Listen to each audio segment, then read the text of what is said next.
আসসালামু আলাইকুম। আশা করি সবাই ভালো আছেন। চলে এসেছি নতুন আরেকটি ভিডিও নিয়ে।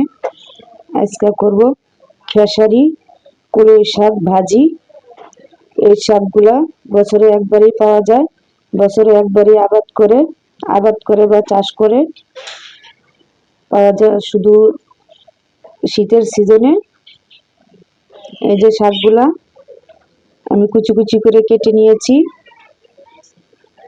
শাকগুলা ভাজি করবো। এই শাকগুলা ভালোভাবে কুচি কুচি করে কেটে নিতে হয়। বড় বড় করে কেটে নিলে ভালো লাগে না, ঘাসের মতো লাগে। যত ছোট ছোট করে কাটবে ততই খেতে দারুণ লাগবে। তাহলে এখন শাকগুলো আমি কড়াইতে দিয়ে দিব। এই যে শাকগুলো আমি এখন কড়াইতে দিয়ে দিব।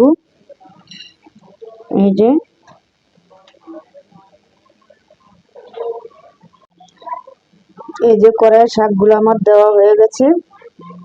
এখন দিয়ে দিব স্বাদ অনুযায়ী লবণ। এখন চুলাটা ধরিয়ে দিব। এই যে চুলাটা ধরিয়ে দিলাম। এখন ঢেকে শাকগুলা সিদ্ধ করে নেব। এই যে ঢেকে দিলাম। কলই শাক রান্না করতে আমি নিয়েছি, এই যে পেঁয়াজ কেটে নিয়েছি। শুকনো মরিচ দিয়ে রান্না করব। শুকনো মরিচ দিয়ে রান্না করলে শাকগুলা খেতে খুব ভালো হয়। তাহলে আপনারা পুরো ভিডিওটা দেখতে থাকেন। কলই শাকগুলা কেমন করে আমি রান্না করি। এই যে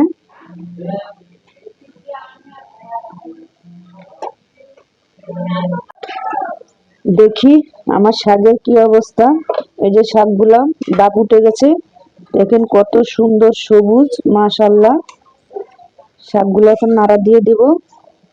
দেখতেই পাচ্ছেন শাকগুলা কত ছোট ছোট করে কেটেছি। এই যে ছোট ছোট, এরকম ছোট ছোট করে না কাটলে শাকগুলা খেতে ভালো লাগে না, ঘাস ঘাস লাগে।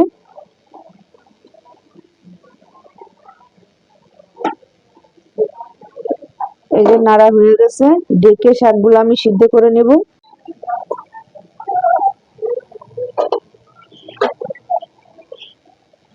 এই যে আমার শাকটা, এই যে শাক আমার হয়ে গেছে। এখন নামিয়ে বাগার দেব।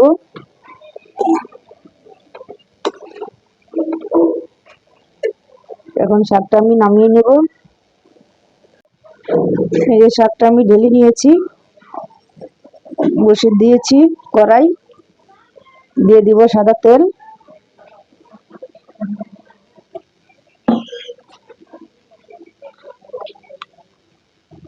শুকনো মরিচ কটা ভেজে নেব।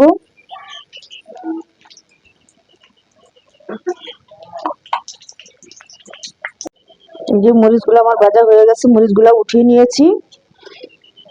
এখন দিয়ে দিব পেঁয়াজ তেলের মধ্যে। পেঁয়াজটা আমি ভালোভাবে লাল লাল করে ভেজে নেব। ওই যে পেঁয়াজটা আমার হালকা লাল লাল হয়ে গেছে। এখন দিয়ে দিব গুঁড়ো করে রাখা শুকনো মরিচ গুলা। এরকম করে শুকনো মরিচ গুলা ভেঙে দিলে খেতে খুব ভালো হয়। বিচি গুলা কামড়ে পড়লে খুব ভালো লাগে, সুন্দর একটা ঘ্রাণ আসে। এরকম করে একবার খেয়ে দেখবেন, খুব ভালো লাগবে। যে হয়ে গেছে, শাকগুলা দিয়ে দেব।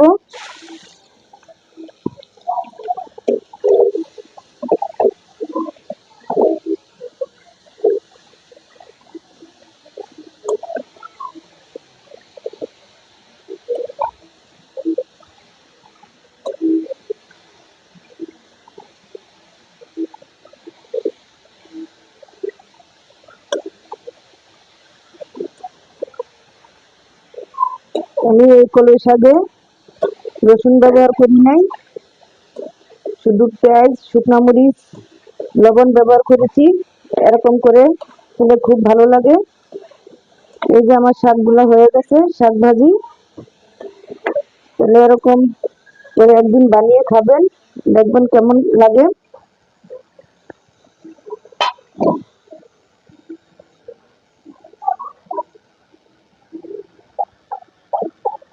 যদি আমার চ্যানেলটি ভালো লাগে, চ্যানেলটি সাবস্ক্রাইব করে দিবেন। ভিডিওতে একটি লাইক দিয়ে দিবেন, লাইক, শেয়ার, কমেন্ট করবেন। তো আজকের ভিডিও এ পর্যন্তই। সবাই ভালো থাকবেন, সুস্থ থাকবেন। আল্লাহ হাফেজ।